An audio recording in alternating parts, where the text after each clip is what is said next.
This is Must Farm in the fenlands of Cambridgeshire. An extraordinary site that is revolutionising what we know about our past.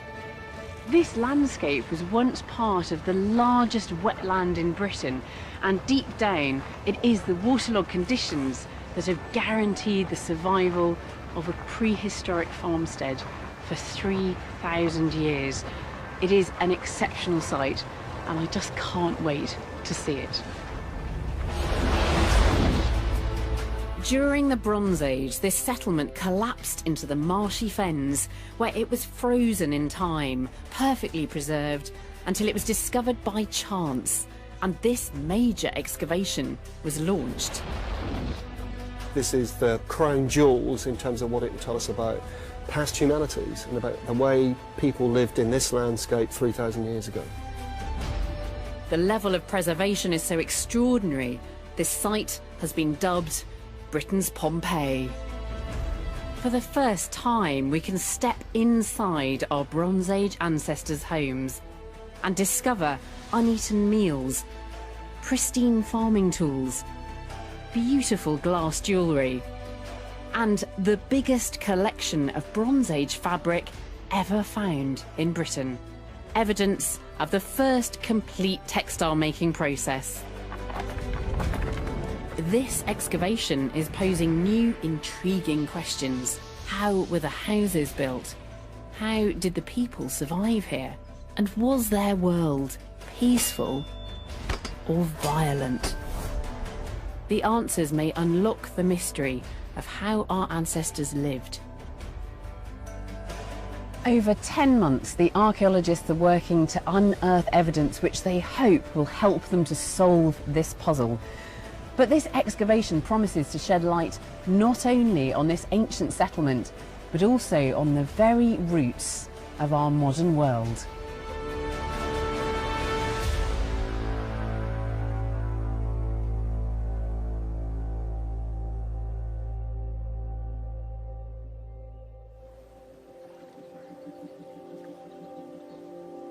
Deep in the marshes of the Cambridgeshire Fens, Must Farm is wedged between the M11 and the edge of a quarry.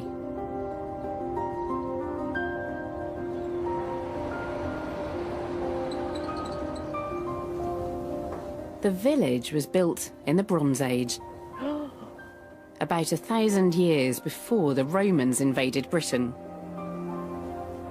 Oh, wow.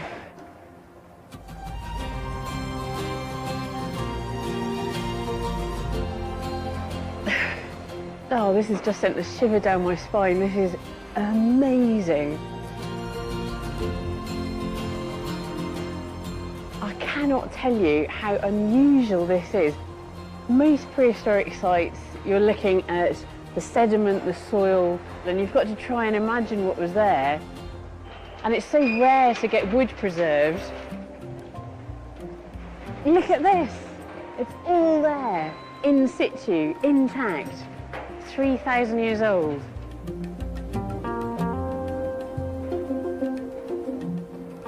I'm blown away by this, I really am. It's just astonishing. The surviving settlement is made up of 5 wooden roundhouses, built closely together.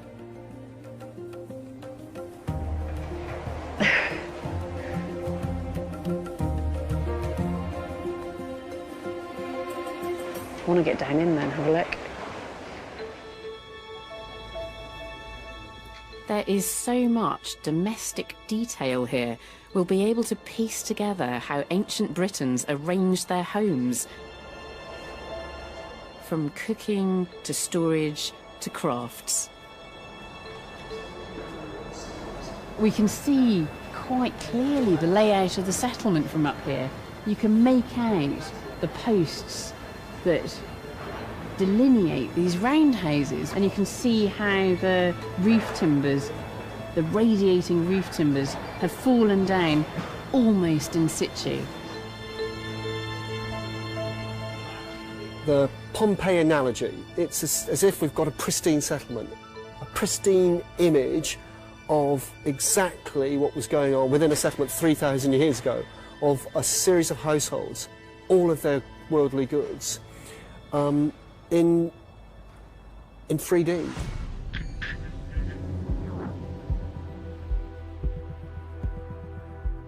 There's another house behind there, but we've only got a fragment of it. For site director Mark Knight, this is an unprecedented opportunity to understand the intimate lives of our Bronze Age ancestors. It's unbelievable, isn't it? It's beyond any sort of dream of what you could do within archaeology. While wood expert Mike Bamforth has a once-in-a-lifetime chance to investigate the structure of a Bronze Age village. For a wood specialist, this is about the best site you could ever imagine to find.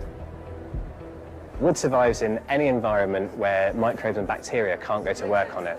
So in frozen environments, in very arid environments, and in wet environments where eventually all the oxygen's been taken out of the system.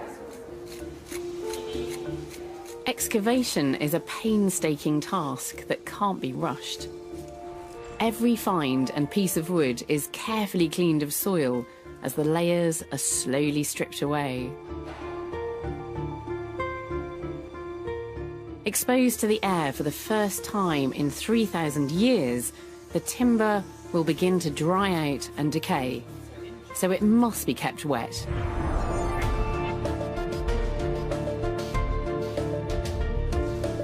The team is discovering near-perfect bowls containing half-eaten food, giving the impression that the villagers were interrupted in the middle of a meal. At the heart of this discovery lies a mystery, because this village was wiped out by a sudden, catastrophic event. The settlement burned to the ground, and for some reason, the inhabitants never returned. It took them by surprise, it wasn't planned. There's a real sense here that things were all in situ, that the settlement was going about its daily routine. Hence there's food inside the pots and things and spoons and stuff like that, so it's caught that. It's as though whoever lived at Muss Farm fled from that place, leaving all their belongings behind, and those objects were then preserved almost in situ for 3 millennia, until the archaeologists arrived in the 21st century. At every turn, the archaeologists are making groundbreaking discoveries. So you can see, yeah, it's got this kind of ridge running through the top of it. It's quite, as you can see, it's quite substantial. The actual piece of wood itself, it's running all the way underneath, so who knows how far it goes that way or that way. And it seems to be going that way as well.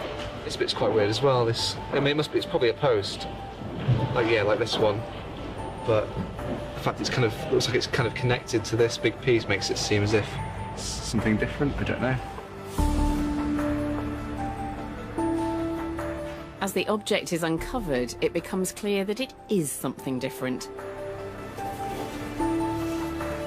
A find that demonstrates the people living here had access to the most sophisticated technology. This is the earliest complete wheel ever found in Britain. I mean, this is the best preserved, most complete one from this area. That's all I need to say, really. I mean, it's just bigger and better than anything else, and complete. It's the fact it's complete is wonderful. It's so important, wood expert Maisie Taylor has come to examine it before it's fully excavated. It's unbelievably compressed, so it would have been quite a lot thicker than this originally. Evidence for the use of wheels in Britain at this time is scarce. This incredible discovery suggests the team can look forward to unearthing a wealth of new evidence. The Must Farm excavation promises to answer one of the big questions about the Bronze Age. Exactly how connected was Britain to the rest of Europe?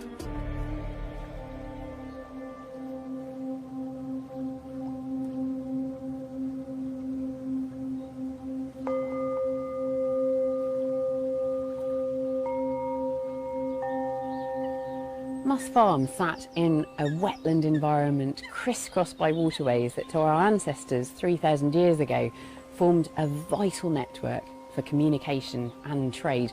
Water was simply the easiest way to get around in this environment, the easiest way to transport materials and to reach out and trade with other communities. It was water that connected this ancient village to the rest of the world. In an earlier test dig, Mark Knight made another extraordinary discovery in an ancient riverbed right next to the site. 8 complete, pristine logboats. Wherever you go along this channel, there are boats. And that is if ever there was a testament to the richness, but also the scale of human activity along this channel, then that's it for me, I think. The unprecedented scale of this find is conclusive evidence that the villagers were not living isolated lives. What would happen to us if, in this modern world, we didn't have the internet? How connected would we be? And you feel in a way that the logboat and the rivers was that sort of network, really, that sort of connection. We know there was some trade between Britain and Europe at this time. Hopefully Moss Farm can help us understand how much trading went on and how far Britain's connections stretched. As the team dig deeper into the villagers' homes, they notice the fire damage to the wood occurs in a strange pattern. Carl, this has to be one of my favourite pieces of wood. You've actually got the structure still intact here with this piece of wood with the sockets in it and these joints coming through, these pieces coming through from the other side. Lovely mortise and tenon joints. They're beautiful.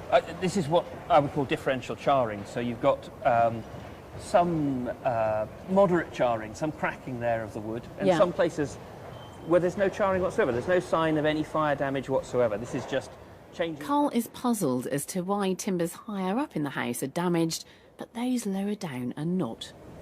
What's that over there?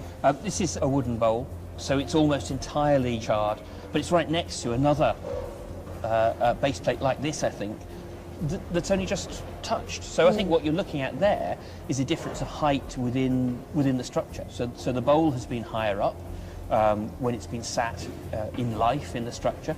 The base plate is sat at floor level, like a skirting board, and most of the heat within a fire is going to rise through the structure. So the bowl has suffered for longer because of that convection heat, whereas the base plate has been quite protected. So do you have any idea at the moment, and this is a difficult question because I know there's so much more data to come out of this side, but do you have an idea at the moment where this fire might have started? No. As the fire investigation continues, the team realise that the roundhouses were constructed in an unusual way.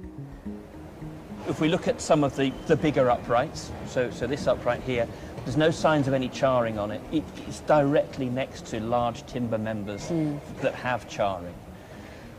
So that level of protection suggests that that's below floor level, that our floor is somewhere up here, and all of that, the damage of the fire is then falling down to this level later on. This same feature repeats across the village. So we're just sitting here on the edge of Roundhouse 1, and as we're peeling the roof timbers away, we're starting to feel that we've got hints of a raised floor structure. We know the raised floor structure was here because we've got these long lengths of support posts that haven't been burnt at all. This is an incredible discovery. It turns out that the houses were built on stilts over the water, and that's why the posts below were protected from the fire. No Bronze Age village built in this style has ever been found in Britain.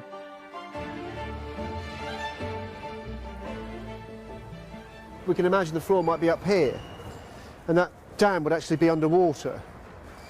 Okay, so what Dan's excavating is the collapsed, charred remnants of a building that was above water that's now below water.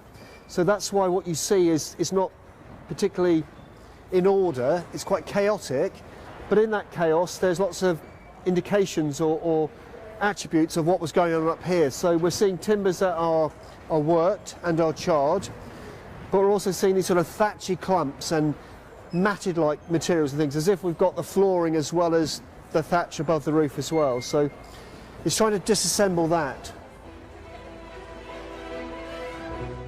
While a settlement like this is new for Britain, you can see something very similar in mainland Europe. 700 miles away, on the shores of Lake Constance in Germany, a prehistoric lake village has been painstakingly reconstructed. Could this surprising connection be the clue that sheds new light on prehistoric European immigration to Britain? We know that in the Bronze Age, rivers and lakes were thoroughfares, transporting people and goods.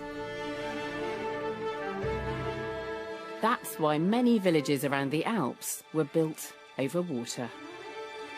Now, there are striking similarities between the lake villages on the continent and the newly discovered pile dwellings at Must Farm.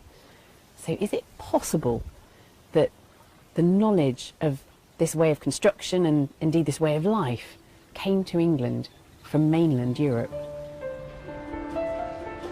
There's already evidence that a few individuals came from the continent to live in Britain, but we don't know the extent of this immigration. This important new evidence suggests that 3,000 years ago, an entire community may have migrated from mainland Europe to the Fens.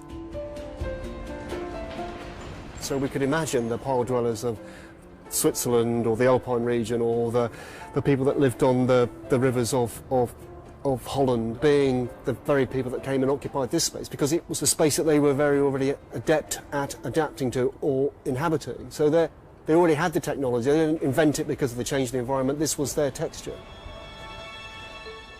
As the team digs, more intriguing evidence of powerful European connections keep turning up. Tiny, beautifully made glass beads. Well, this is something really special, Mark, isn't it? These are gorgeous glass beads from the Bronze Age. We use the word exceptional a lot, I suppose, in the project and things, but these things stand out completely, don't they? In their delicate nature, but also in their colour. They are such beautiful objects, aren't they? Lovely colour. That's just fantastic, isn't it? Did you have people saying to you, are you sure this is Bronze Age? Yes. Is this not later, is it? Yes. Is it Iron Age? When we first started recovering so many beads from this context, there were sort of raised eyebrows about the fact that we were saying this was a late Bronze Age settlement, because beads aren't found in this quantity. Mark has sent the beads for analysis to try to pinpoint where they come from. The indications were straight away that they were exotic. They went from round here, and we were given sort of indications that they were Central European and things like that. And I think that information is being more refined now, and we're now starting to get indications that it's even further afield, sort of thing. So, sort of Mediterranean and those sorts of areas.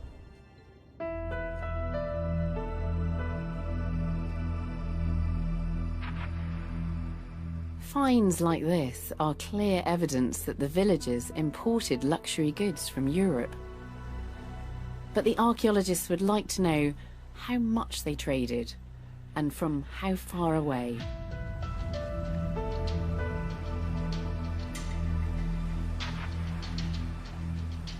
This is the River Po in northern Italy, and close to the ancient course of this river, archaeologists found a vast prehistoric trading centre, an emporium dating to the Bronze Age.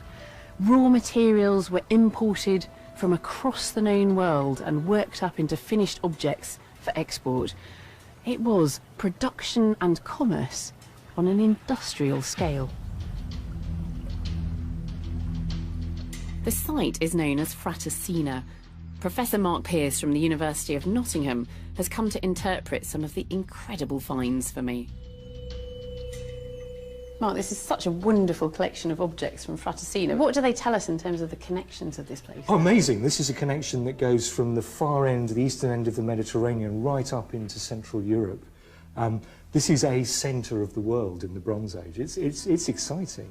So should we start with these then? Yeah, what are these little beads? Wow, now it's a good way to start. Now, these are beads that are made out of ostrich egg. Do you want to grab them? Just be, yeah, got them there. I'll be very careful. Now, ostrich egg comes to Fratesina up the Adriatic as a raw material, and it's transformed here into beads. So it hasn't arrived as a finished object? No, this isn't a place which is bringing in finished objects. This is a place that's bringing in raw materials and transforming them. And it is the Bronze Age we're talking about, so there is evidence of metalworking here. Yes, here's a mould for making rings, and you can see how the copper flows down the groove. So there would have been another half to this Yeah, mould, there'd be another and half. you pour the copper in the top there. So, and then you break off each ring, and you can see where it's been broken off. It's not been finished, this one. Yeah, amazing. A vast range of raw materials was shipped to Fratesina. Amber from the Baltic, ivory from as far away as Asia. It's clear that the must farm villagers weren't alone in their love of exquisite things. Now, I think we've come to the most spectacular thing last. Yes, well, these eye beads and barrel beads are made here in Fratesina. Fratesina is the major centre of glassmaking that we know, the biggest centre of glassmaking that we know in this period. They are beautiful beads. They're really wonderful. So it's not just glass working, it's also glass making here at Fratesina. And here you can see some ingots of glass in various colours. This one's really interesting because you can see the shape of the ingot, and you can see where the pincers sank into the semi-molten glass as the glass worker picked it up. That's absolutely amazing. You've got the actual operations of the glassmaker preserved in this ingot. Oh, it's fantastic, isn't it? It's preserved a moment in time, that has. Yeah, absolutely. Experts are developing scientific techniques that may soon be able to map exactly how Fratesina glass and those beads found at Must Farm travelled around Europe. More recently, there's been an awful lot of really interesting work on using isotopes and other methods to actually try to understand where the raw materials for that glass came from. And that's really at its beginnings.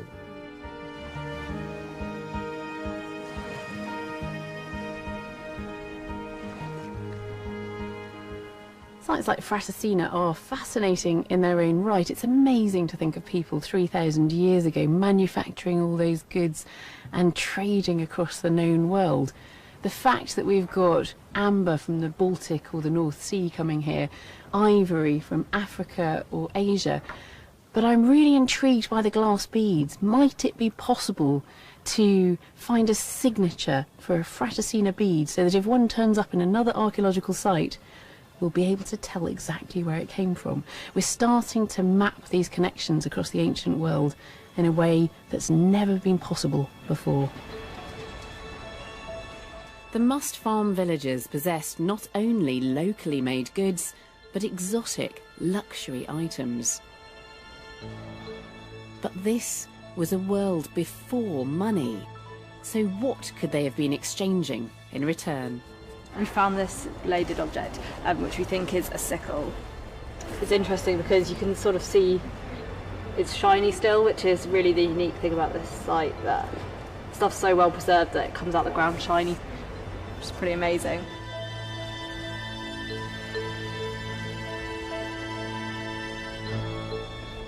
This is number 6 in the number of sickles that have come out of the site so far, and it's the second from Roundhouse 1. Thank you. It's a little hand sickle. Still fairly sharp. Yeah. That's amazing. And It's this like looks interesting down here, Mark. Yes, well again, so there we go. We've got a socketed axe. Yeah. It's one of several that's come out of this roundhouse. Ooh. Oh, wow. You can see, and it, again, like everything else, it sort of comes out looking like bronze and not green and things. So it's got that real sense of being pristine. Heavy, yeah. And I think that lovely. maybe that's another aspect, isn't it? Another attribute of this excavation is that how fresh everything looks. Yeah. You know, that's the fourth of that type to come out of this house. So that's 4 from one structure.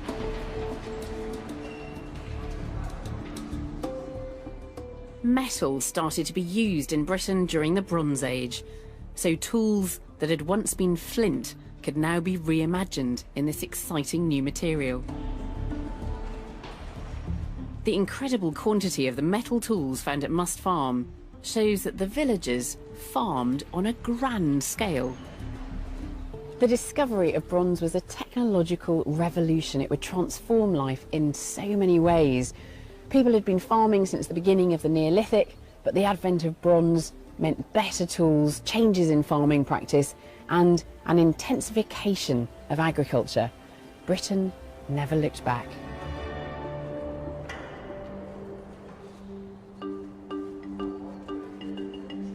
The team has also discovered an abundance of animal bones alongside the tools for farming and bowls of cereal. The villagers were herding livestock as well as cultivating crops. In this fertile environment, they may well have produced more than enough, and Mark Knight believes that this agricultural surplus could have been used for trade. We know that the Bronze Age was marked by a huge intensification and expansion of agriculture. But how did the Must Farm villagers keep track of the seasons and manage their crops?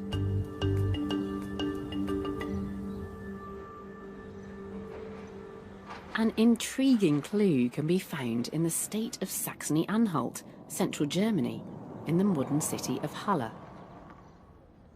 There in the State Museum is an object so extraordinary it's recognised by UNESCO as one of the most important archaeological finds of the 20th century. It's known as the Nebra sky disk. The disk was found in 1999, and it's the earliest known depiction of the night sky. It helps us understand how Bronze Age farmers knew when the time was right to sow their crops. This is the first picture of the real heaven we've had in the world history. Its surface shows a cluster of stars known today as the Pleiades. It's these stars that were so important to farmers. The picture is really simple. We had here the 7 stars of the Pleiades, and we have here the moon. And the conjunction of moon and Pleiades showed us one special time in the year, the early March. The Pleiades are visible in the northern hemisphere throughout the winter and disappear in the spring, around the time that crops should be sown. The special thing is not the metalworking, the special thing is the knowledge fixed into a really, really simple, convincing picture. Now, scientific analysis has revealed that the Nebra sky disk was made from metal imported into Germany. We analyzed the copper. The copper comes from the Alps, from the Mittelberg region near Salzburg. Then we analyzed the tin. The tin is coming definitely from Cornwall, and also the analysis of the gold shows us that it's coming from Cornwall. So it is a mixture of Germany and of England. This exciting evidence suggests that the people of Britain and Germany were linked not only by trade, but by sophisticated technological ideas.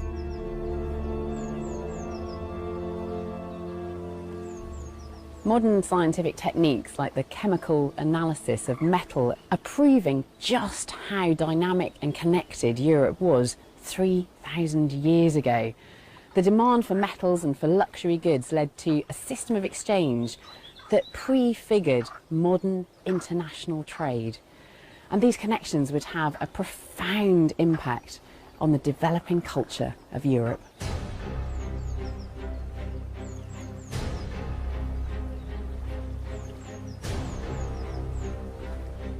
If water was the gateway to Europe, it seems our ancestors at Must Farm were determined to take control of it. So they are very much stuck out here in the marshes. They're away from the dry land. They're away from their fields and their farm animals. Why have they put themselves here? They recognise that by basically moving out onto this wet space and by sitting themselves on top of the rivers, they were able then to get themselves to the North Sea, get across to the continent, or get themselves up into Middle England and get themselves over into towards the copper and tin of sort of Wales and Cornwall and things. Or even if they weren't being that mobile, the things that were passing through this landscape, just like they were passing up and down the Thames and the Trent and all the other major rivers, they were in between those movements and able to control it. It's the sense of living near the motorways, I suppose, Yeah. the main sort of arteries of life sort of thing, rather than plonking themselves on the margins. The Must Farm dig is providing new answers to some of the biggest questions about Bronze Age Britain. And now, inside one of the villagers' homes, Mark has found something truly groundbreaking. Evidence of the birth of one of Britain's oldest industries, cloth making. We're in Roundhouse 1, and in amongst all of the sort of burnt material, we're actually seeing textiles. We're also seeing plant fibres. These lovely sort of twists or bundles of processed plant fibres in preparation for making textiles. It just looks like a little bundle of raffia tied round. Absolutely. And you can see so things like this made from lime bast with this little row of sort of knots going across it.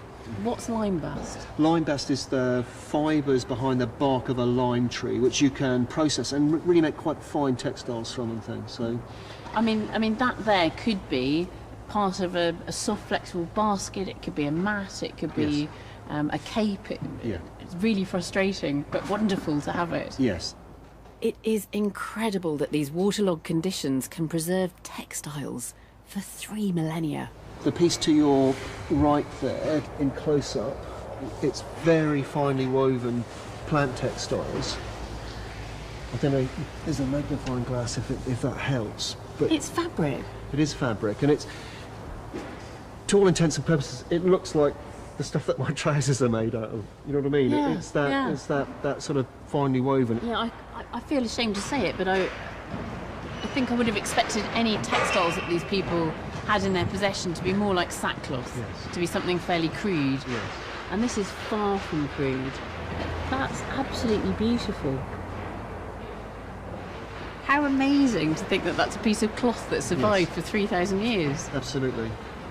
Really wonderful. Such an extensive array of delicate fabrics has never been found on a British Bronze Age settlement before.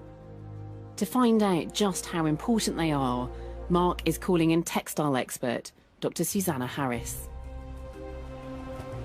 It is important to have portable equipment. You can't always take the finds to your laboratory, so you want to have equipment that you can move around. The microscope reveals the sophisticated techniques used to produce these ancient textiles. What we have are these, what we call these passive elements, and the active elements. This is one of those active elements, and here you see it tucks behind this one, and it comes out again here. We can see it nicely coming out. Susanna can see that the threads used to make these fabrics were spun out of natural plant fibres. Spinning them must have taken incredible skill. So I've just drawn a line that's 5 millimetres long. So what I want to do is count those threads, 9, 10, 11, 12, 13. So over 5 millimetres, we've got 13 threads. So over a centimetre, we'd have 26 threads. And so the Must Farm textiles are really, they're up there with the other fine textiles in Europe at this time. They are also very similar to the cloth we make and use today. Like us, the villagers wanted their clothes and their homes to look beautiful. Just because they look black and brown now doesn't mean that was what they were like in the past, and indeed that's part of our research, is to try and understand them as they were made and in all their glorious textures and colours. Eventually this cloth will tell us a lot more about Bronze Age lifestyles. But the question now is whether the villagers were making cloth or importing it from Europe. In the pile dwellings of Lake Constance in Germany, textiles similar to those at Must Farm have also been found. Just like at Must Farm, some of them appear to be baskets and nets, while others are much finer. If there was extensive trading between villages like these around Europe, then cloth could well have been one of the commodities that was traded.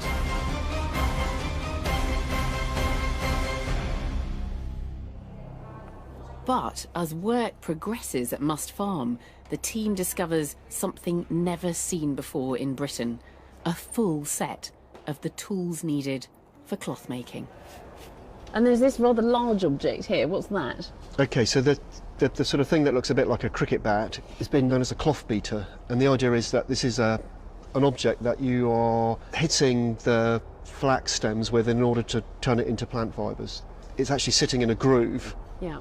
With the plant stems placed across it, and then this thing is being sort of pivoted and pounding down until you start getting the sorts of fibres that we were seeing in the bundles inside Roundhouse 1. So you've got quite a few stages in terms of production. As you find one element, you start to build the broader picture of its production. So textiles were perhaps the first thing we started finding, but now we've got things like the cloth beater, got things like the bobbins with the thread wound around them. Absolutely beautiful, look at that. That's a wonderful, wonderful tiny object with, it looks like a piece of wood. Yes. And then the thread wound around it. Yeah. The things like the loom weights that also turned up in Roundhouse 1. So, and like the textiles, they've also suffered from the fire event. So you can see that they've been burnt as well. They're covered in soot and things. But you can see that they're this wonderful pyramid shape. That's just fantastic. What's it made of? So it's just clay that's just been sort of shaped and then pierced and then crudely fired. We knew that some cloth was made in Britain at this time, but we've never before discovered the complete technological process, all the way from harvest to manufacture to end product. It is so rare, exceptional, to find the whole sort of range of sort of equipment in terms of their production, right from the plant stems themselves right through to garments and things. Our textile specialists are going to be in a situation where I think they're going to be overwhelmed with that detail. Even at this early stage, the team thinks that the villagers were making cloth on a large scale. It's such an intimate glimpse into our ancestors' daily lives. You can imagine them using this technology every day in their own homes.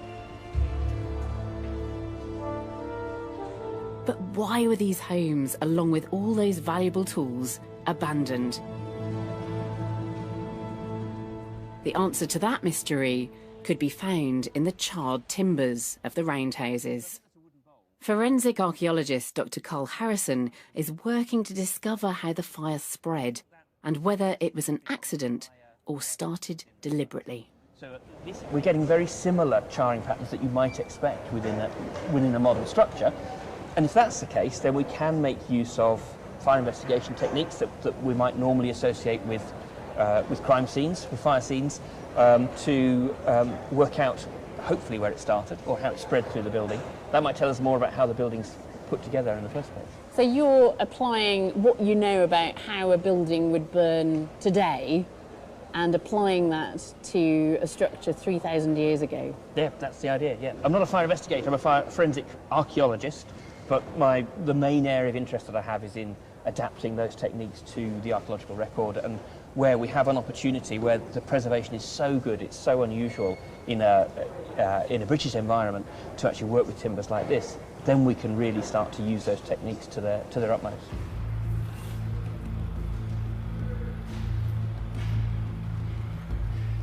After such an extensive initial examination, Carl is now focusing down on where and how the fire might have started.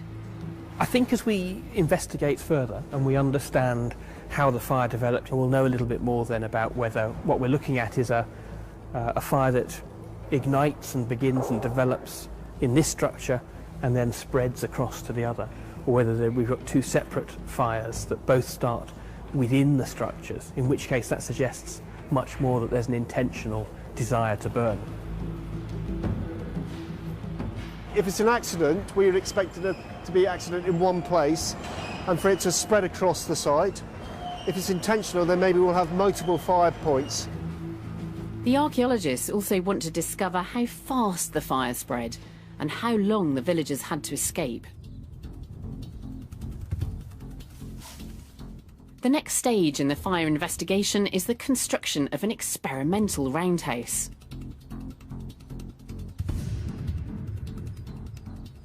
The reed, the water reed, is definitely in the archaeology, and the hazel rods are as well, so you've got to concentrate so you don't fall off the roof.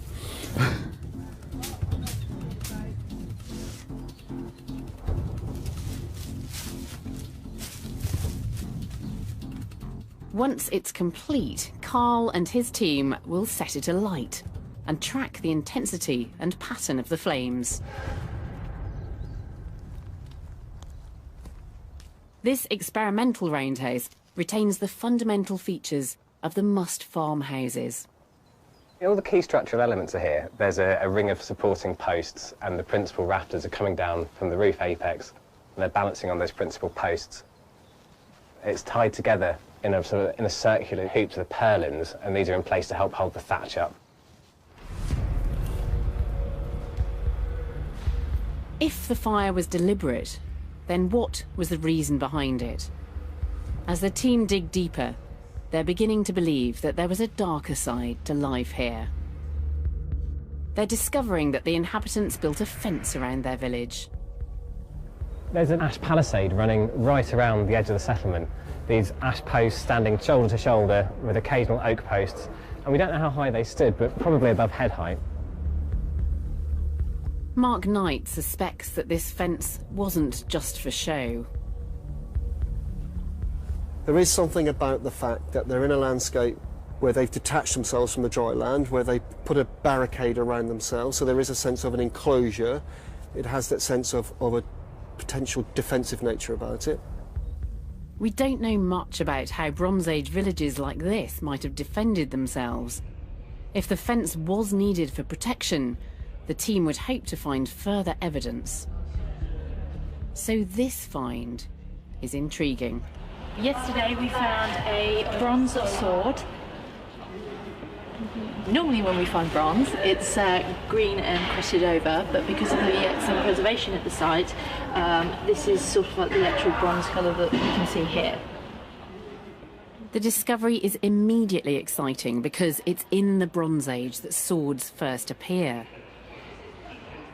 But what we don't know is whether swords were primarily prestige items commissioned by an elite to show off their wealth, or regularly used as weapons. The sheer number of swords found around Must Farm forms really important evidence, which might help the team to answer this big question. Voila. We picked this thing up. That sharpness of the edge, I think you should feel that edge actually, because it just feels like it's just been made. It's just super sharp. So I don't really want to run my fingers along that actually for fear of cutting them. Yeah. And are these actual notches from use along the sides here? I don't know. They're really delicate, aren't they? So yeah. I don't know. I mean, they're less evident than, say, for example, what's on this blade. Yeah. So we've already got a break, but equally we've got these deep, deep notches, and you can see the little burrs sort of going back where something just hit it. And that might be indicative that the object itself was actually used in conflict. So is this the evidence we're looking for, that Bronze Age swords were not just luxury goods, but needed as weapons in everyday life? And the fact that you've got swords like this here at the settlement, does that suggest that that they were fairly ubiquitous, that they're not being carried by, a small elite group of warriors, but that actually you would expect perhaps most men to be carrying a sword? People talk about them almost being disposable, but I don't know if that's quite the case, but there does seem to be a lot of these weapons in this environment. Presumably this does speak of a certain level of violence in this society. It's strange, isn't it? We get ourselves into sort of a twist in our interpretation as archaeologists and things. We start talking about the sort of weapons being sort of symbolic and things, and the idea that they don't represent warfare and they were there as status symbols and all those sorts of things. And we get so far down that route, the actual idea that they were ever weapons seems to have sort of disappeared, sort of thing. And yet, you felt the edge of that. You could see how they're made. They are weapons. They are there for. They're not for hunting. They are for killing. To give us a better understanding of how our ancestors made swords, swordsmith Neil Burridge is going to try to make one using original Bronze Age technology.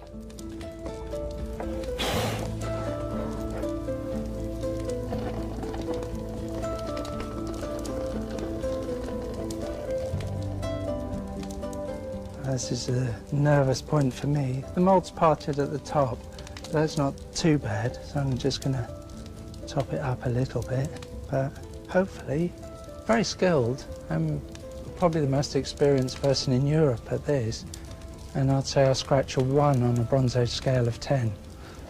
So it is very difficult. Just one sword takes nearly a kilo of precious bronze. Neil's experimental work shows our ancestors poured massive resources into making them, whether for prestige or for battle.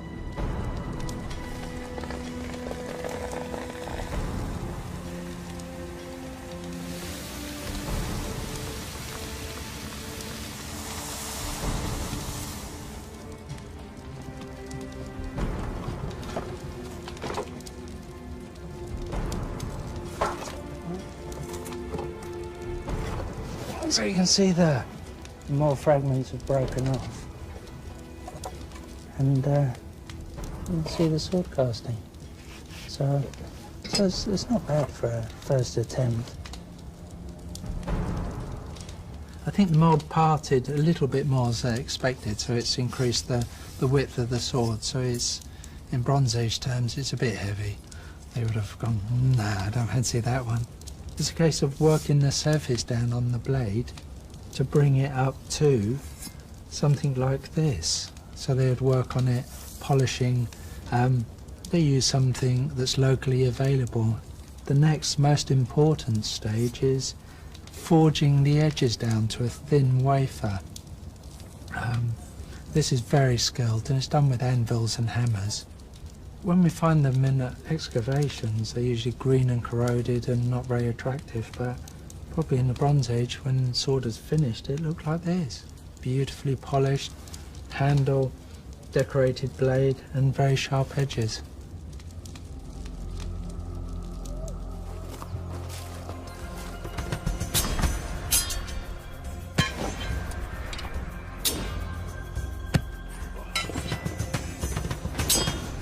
The notches on the swords found at Must Farm are being fed into an ambitious new study to analyse Bronze Age fighting techniques run by Newcastle University.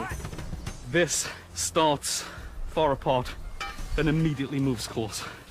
There's not really much in between. You're either unable to reach him or you're both literally face to face.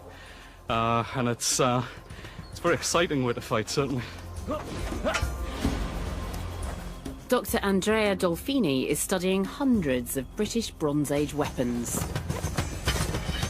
The problem I'm trying to address is we know these weapons would have been used for fighting, for combat, for raiding in the Bronze Age, but we don't know exactly how. The weapon itself, because it's so short, effectively you're using what you could consider to be a long knife. Because of that, you have to get in so much closer, so much more personal. The marks left on the swords as they clash help Andrea to build an accurate picture of Bronze Age battle. We've seen very similar on the Bronze Age swords in that the dent is opened up, probably the two blades met and then swing in that direction and open the dent. It's a very brutal, very visceral pursuit, but it requires a degree of intelligence, and so it's all about learning to read your opponent, and really, and ultimately, is to impose your will upon your opponent.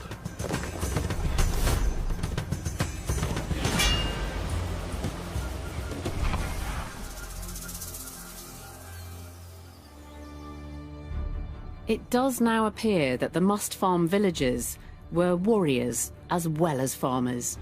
The team is unearthing lots of well-preserved spearheads.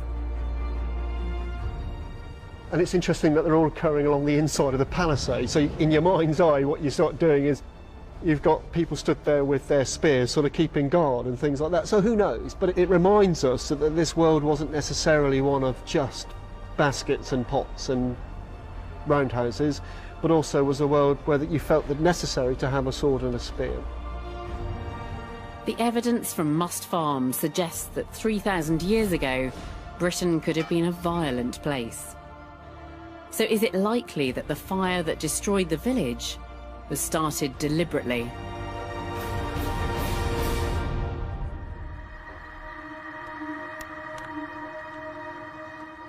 Forensic archaeologist Carl Harrison has been building a picture of what happened when the village caught fire. He's now being joined by wood expert Mike Bamforth. They're going to set fire to the reconstructed roundhouse to see exactly how the flames might have behaved.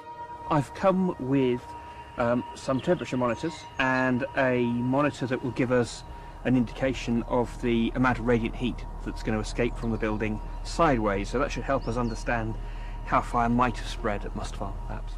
And Mike, what are you hoping to get out of this experiment? I think how much the house is standing at the end. Something we don't understand at Must Farm is whether the house went up in flames and then it came crashing down as part of the fire, or if it burnt and was still partially standing and then later on it's collapsed and fallen down. Oh, it's going to be amazing.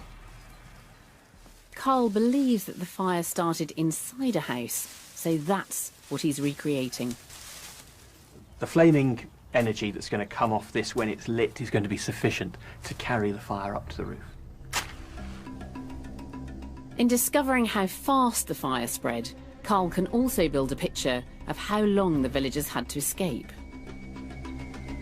How long do you think this fire is going to last? Is it going to go up quickly, or are we going to be here all night? I think it will develop quite quickly. I think within 6 to 7 minutes we'll start to see some involvement in the roof space.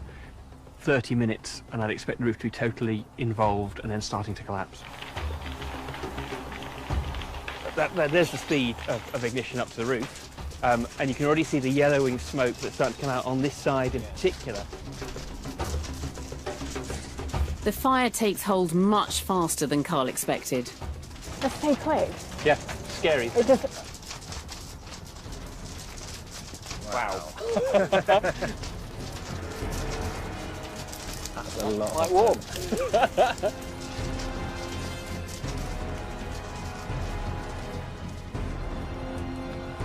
The heat that we can feel here is all radiant heat that's spreading laterally. So this is what's going to be striking the other buildings in our Bronze Age setting.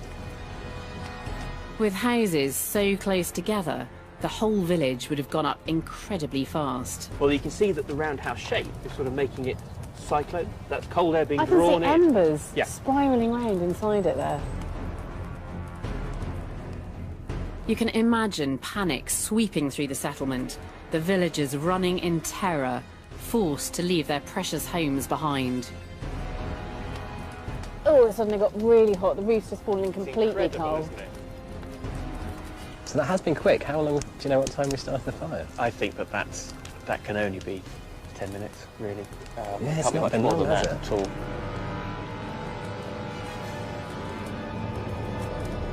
As the whole village went up, it must have been a terrifying sight. And that wide, flat landscape with big skies, the spectacle of the pall of smoke and the flames. Pouring off, yeah, a absolutely. huge quantity of smoke. Be really visible in the landscape. If this village was torched by an enemy, then it was a stark and dramatic statement of power.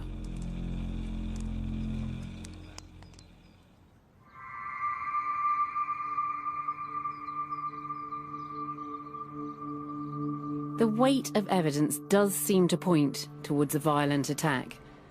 Most compelling is the fact that these people never returned to resettle their village or to reclaim their precious belongings. Once the thing had burnt down, there's no real indication that they ever came back. So there is also that sort of feeling that the The force that drove them away might have been more than the fire. It might have actually been someone else who'd set that fire that didn't want these people in this landscape. The settlement at Must Farm shows us that 3,000 years ago there were people who were living comfortably well-off lives that we can still recognise today. They were materially wealthy. They had objects which they had made themselves with great care, and they had objects which were exotic that had arrived with them through those complex Bronze Age exchange networks. But because they were settled in the landscape and because they had this material wealth, they had more to lose. So perhaps it's not surprising that during the Bronze Age we see an upsurge in violence and conflict.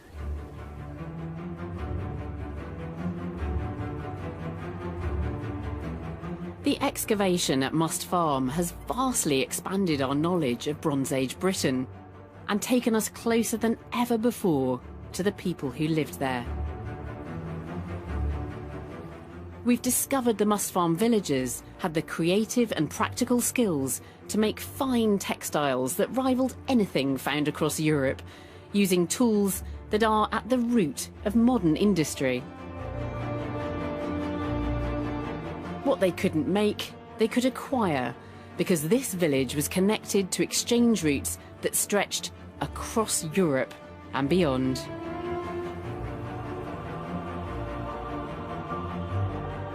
"3,000 years ago, our ancestors used technology and complex scientific ideas to transform their world.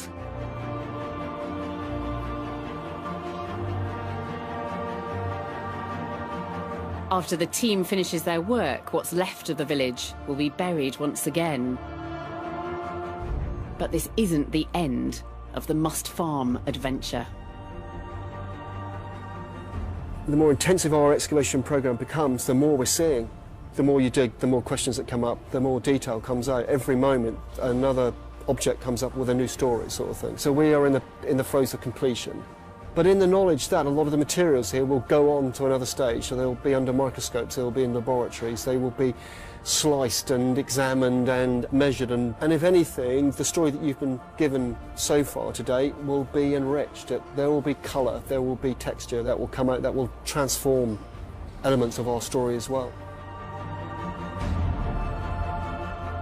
This is the crown jewels in terms of what it will tell us about past humanities and about the way people lived in this landscape 3,000 years ago.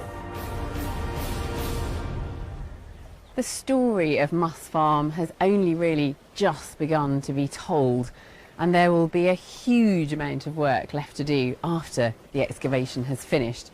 It will take years of study and analysis before Must Farm reveals all of its secrets, but it's already changing our ideas about the place of Britain in Bronze Age Europe and the foundations of our modern world.